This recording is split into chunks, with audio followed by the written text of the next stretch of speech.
Hello, students. A very good morning to all of you. I hope you all are in good health and taking great care of yourself. Welcome back to our English class.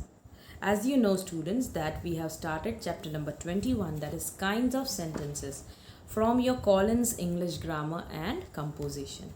So today we are going to continue with the same chapter. We have already studied two types of sentences.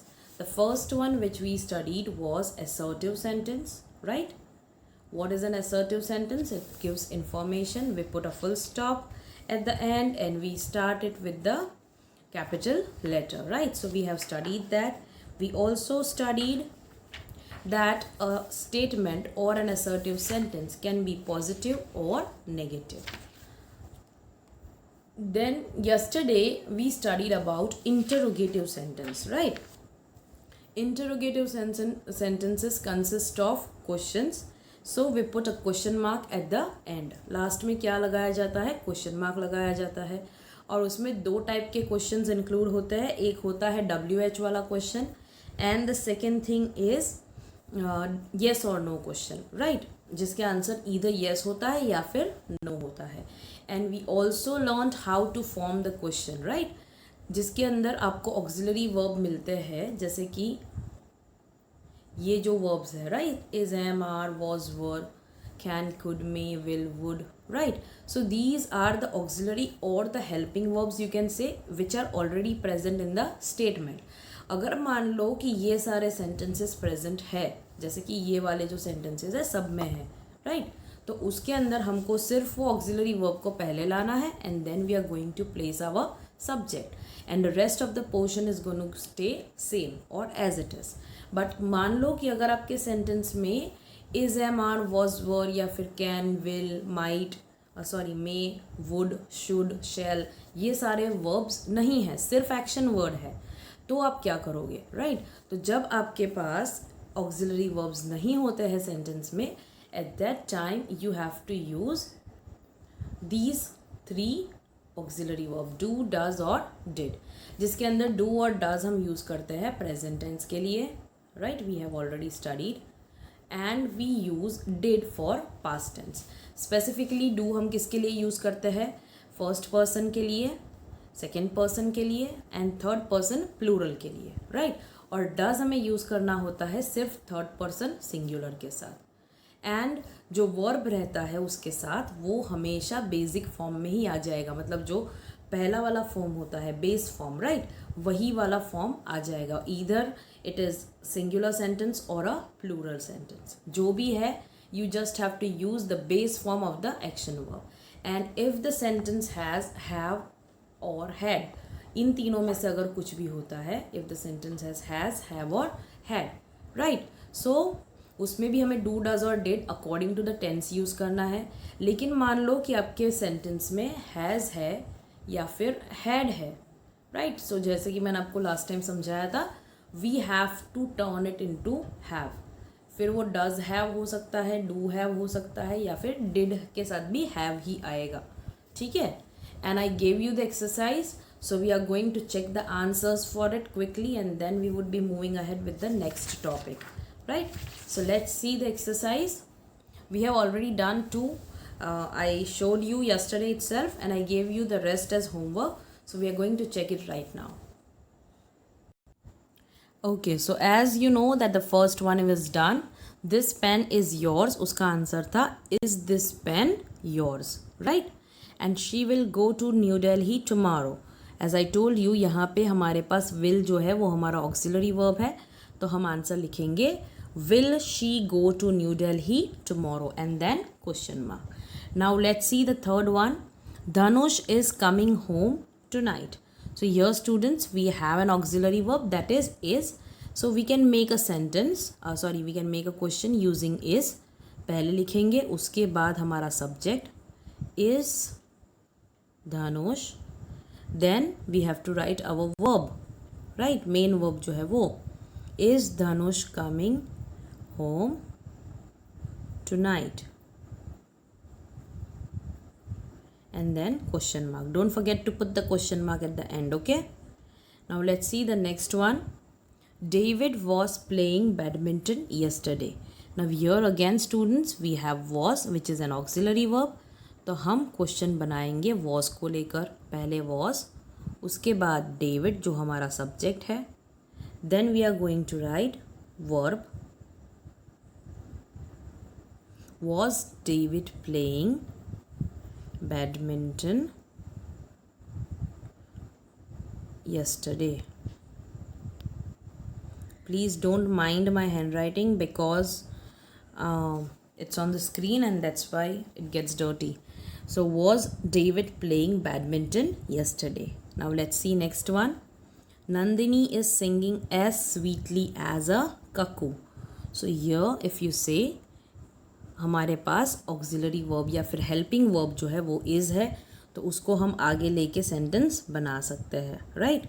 So let's see. I think we should change the colour.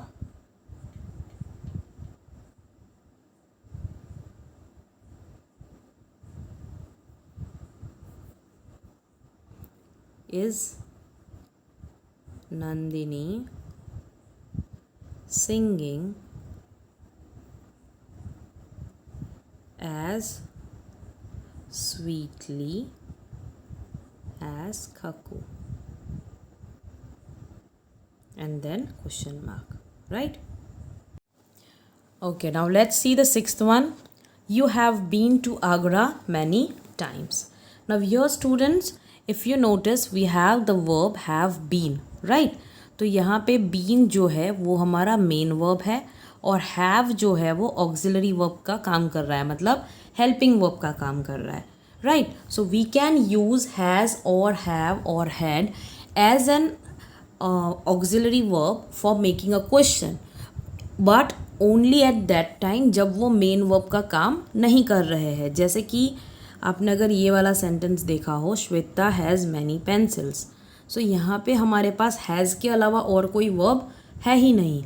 Right. तो has Shweta many pencil, हम ऐसा question नहीं बना सकते. It doesn't suit.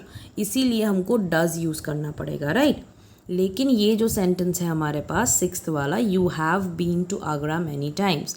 So your been already is a main verb. Right. तो यहाँ पे ये जो हैव है उसको हम ऑक्सिलरी वर्ब कंसिडर करके या हेल्पिंग वर्ब कंसिडर करेंगे तो हम उसको आगे ला सकते हैं. Sorry, we can write have you been to Agra many times? Right. And then question mark. Okay. Now let's see next one. Her bag is made of leather. Here again students we have is. Right, which is an auxiliary verb or helping verb. तो उसको हमें सिर्फ आगे लेना है. Is her bag made of leather. Right. And question mark. Don't forget to put the question mark. Next one. Nalini is the best dancer in the group. So your students again we have is. So we can write the sentence. Is Nalini the best dancer in the group? Question mark. Okay. Next one. They took the brown puppy home. Here students, if you see the sentence, हमारे पास verb कौन सा है? सिर्फ main verb है जो है took. हमारे पास कोई भी ऑक्सिलरी या फिर हेल्पिंग वर्ब नहीं है. Is, am, are, was, were, will, shall, can, could कुछ भी नहीं है हमारे पास, है ना. हैज़, हैव भी नहीं है, हैड भी नहीं है. तो हमको ये टुक जो है वो कौन से वाले फॉर्म में है? It is a past tense. Right. ये सेंटेंस कौन से टेंस में है? पास्ट में है. सो हम डू, डज और डिड में से डिड यूज़ करेंगे. Right. So how we are going to form a sentence? Did पहले लिखेंगे, उसके बाद हम लिखेंगे हमारा सब्जेक्ट दे. और जैसे कि मैंने आपको समझाया था कि जब हम डू, डज और डिड यूज़ करते हैं तो हमारा जो मेन वर्ब होता है उसको हमें बेस फॉर्म में लाना है. राइट. तो हम क्या लिखेंगे? डिड दे टेक, जो बेस फॉर्म है ना. The brown puppy home. Sorry, Did they take brown puppy home? And then question mark. Okay. Now let's see next one. We will have pancakes for breakfast. So here students we have will, है ना. Have मतलब लेने वाले हैं हम लोग. तो यहाँ पे have जो है students वो हमारा मेन वर्ब है और will जो है वो है हमारा हेल्पिंग वर्ब. राइट. यहाँ पे have मेन वर्ब है. ठीक है. ऑक्सिलरी नहीं है. ऑक्सिलरी क्या है हमारे पास? will है. तो हम उसको ही आगे लेंगे. will we have pancakes for breakfast? And then question mark. Okay. Let's see next one. 11th. Neha worked on her science project. So here students again if you see हमारे पास ऑक्सिलरी वर्ब नहीं है. We just have the main verb जो है worked. और ये जो verb है वो कौन से फॉर्म में है? पास्ट फॉर्म में है. That means this sentence is again in the past tense. So what are we going to use? Do, does और डिड. क्या यूज़ करेंगे यहाँ पर हम? Yes, we are going to use did, है ना. तो हम डिड से सेंटेंस स्टार्ट करेंगे. उसके बाद हम अपना सब्जेक्ट लिखेंगे जो है नेहा. डिड नेहा. और वर्कड का बेस फॉर्म क्या हो जाएगा? Work. Right. Did Neha work on her science project and then question mark. Okay. Now let's see the last one. He wants to play basketball after school. Again students here we do not have any auxiliary और helping verb. हमारे पास जो verb है वो है wants, है ना, जो present form में है. राइट. जैसे कि आप देख सकते हो कि यहाँ पे ये जो ही है वो थर्ड पर्सन सिंगुलर है. इसीलिए उसके साथ का जो verb है wants that is also singular, है ना. उसमें s लगा हुआ है मतलब सिंगुलर फॉर्म है. अभी जब हम इसको चेंज करेंगे तो हम क्या यूज़ करेंगे? डू, डज या डिड? वेल यहाँ पे हमें डज यूज़ करना पड़ेगा. राइट. क्योंकि ये हमारा थर्ड पर्सन है. So we are going to write does. उसके बाद हमारा सब्जेक्ट और वॉन्ट्स का बेस फॉर्म हो जाएगा want. Does he want to play basketball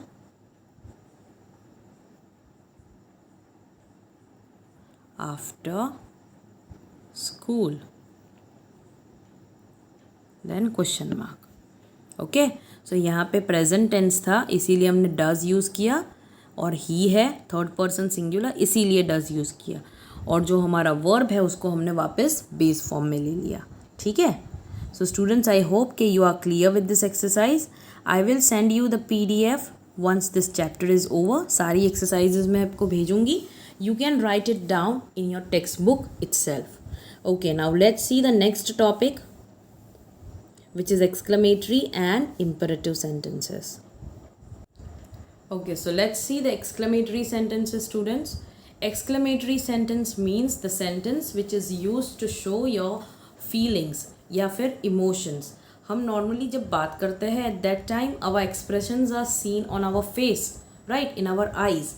हम जो फील करते हैं happiness, sadness, anger, excitement, right, जो भी चीज़ें होती है वो हमारे फेस पर आ जाती है. या फिर हम जिस तरह से बात करते हैं we can make it out. But when we want to write it down at that time we are going to write it in a form of exclamatory sentence.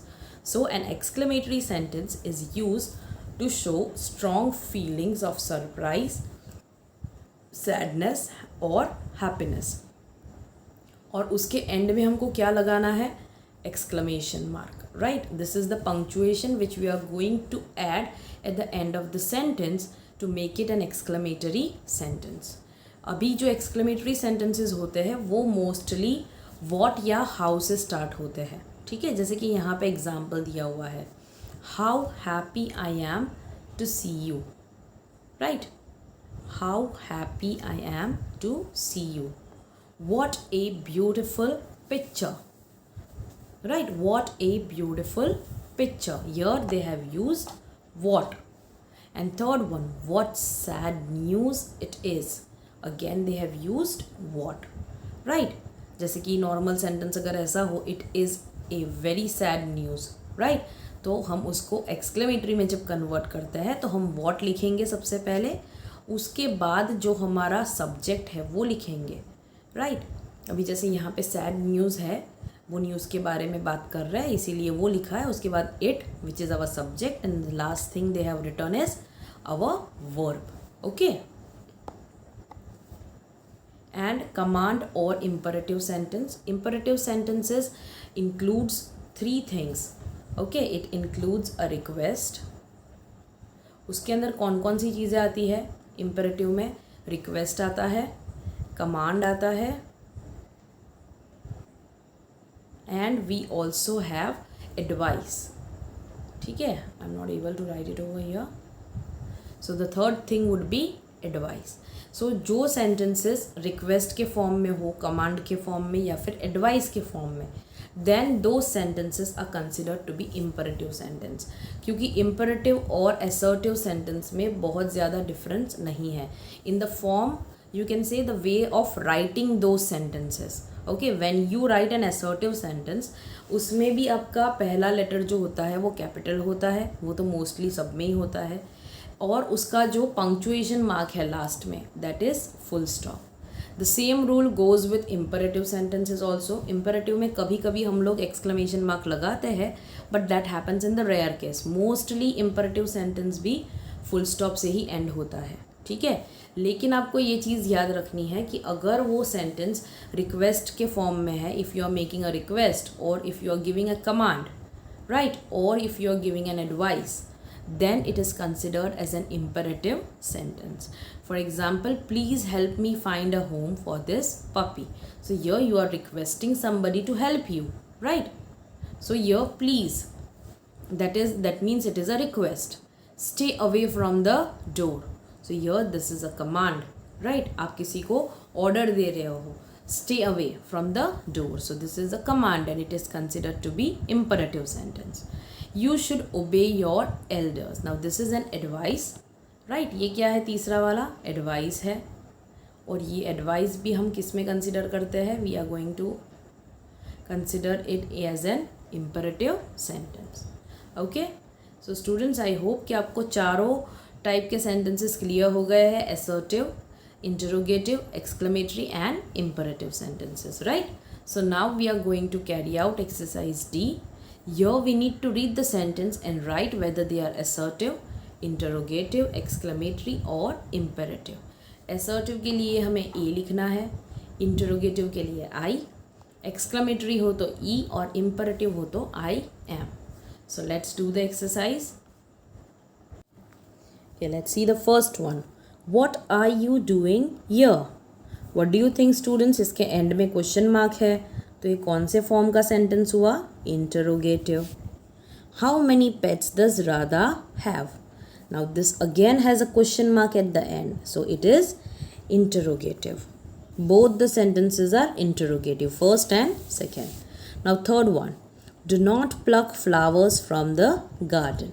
Now what do you think students? ये क्या है? Command है ना? तो ये हो गया हमारा इम्परेटिव सेंटेंस, है ना, क्योंकि कमांड किसके अंदर आता है? इम्परेटिव सेंटेंस में. Neil Armstrong was the first man to walk on the moon.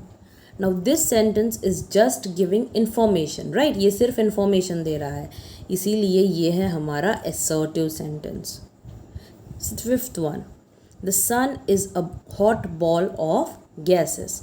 Now this is also information, so it will be considered as an assertive sentence. Ouch, I fell down the stairs. Now here students, you can see the exclamation mark given over here at the end of the interjection, right? And so it is considered to be exclamatory sentence.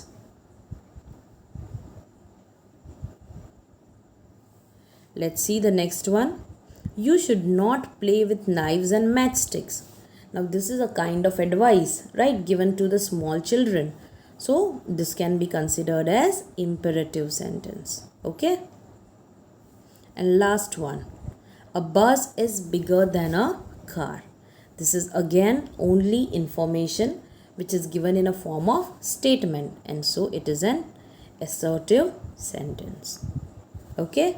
So students, I hope कि आपको ये exercise पता चल गई है, right? I will send you the answers, and yes, this is the exercise, where you need to change the sentences. Okay, so you can carry out this exercise by yourself in your English 1 notebook. किस में लिखनी है आपको ये exercise? English 1 के अंदर, और questions copy करने की ज़रूरत नहीं है. ठीक है, आपको इंग्लिश 1 की नोटबुक में लिखना है ये वाला एक्सरसाइज, उसके आंसर्स लिखने हैं. Just right only answers. ठीक है, आपको क्या लिखने हैं? Only answers. हम लोग ये एक्सरसाइज अपने लाइव क्लास में पढ़ेंगे. ठीक है, we are going to check this exercise in our live class on Saturday. Okay. If you have any doubts please note it down, ताकि जब हमारा लाइव क्लास होता है उस टाइम पर आप मुझे पूछ सको. ठीक है, थैंक यू.